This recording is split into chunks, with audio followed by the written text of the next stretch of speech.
হিজরত করে আসছেন, তারা বলছে ইয়া রাসূলুল্লাহ আমরা আছি আপনার সাথে।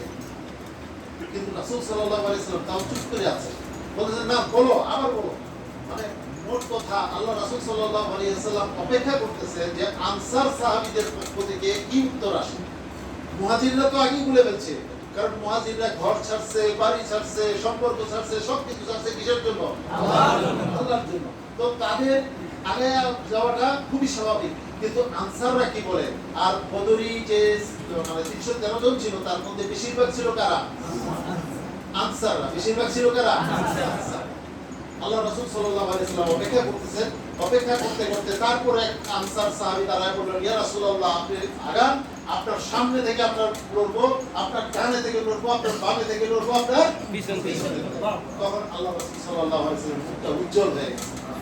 এবং রাসূল সাল্লাল্লাহু আলাইহি ওয়াসাল্লাম পুরো পরিকল্পনাটা এমন ভাবে সাজিয়েছেন যে ওদের সৈন্য অনেক, ওদের অস্ত্র অনেক, ওদের শক্তি অনেক, আমরা মানুষ কম, অস্ত্র কম, অর্থ কম, ওদের আমাদের পরিকল্পনা হতে হবে কি নিখুঁত।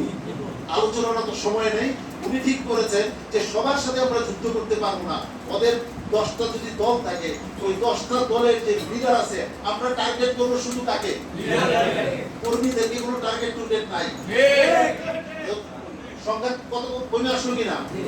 সংখ্যা কি হয়ে গেছে? কমে গেছে। 1000 শূন্য, কিন্তু 1000 যখন শর্ট করে আনছে তখন দেখা গেছে লোক হয়ে গেছে 100 জন। লোক হয়ে গেছে কয়জন? 100 জন। এই 100 জনকে টার্গেট করবে কয়জন? 313 জন। ব্যাপারটা বুঝতে পারছেন? অন্য ভাগ দেখবে অনেক অনেক শেয়ার ভিডিও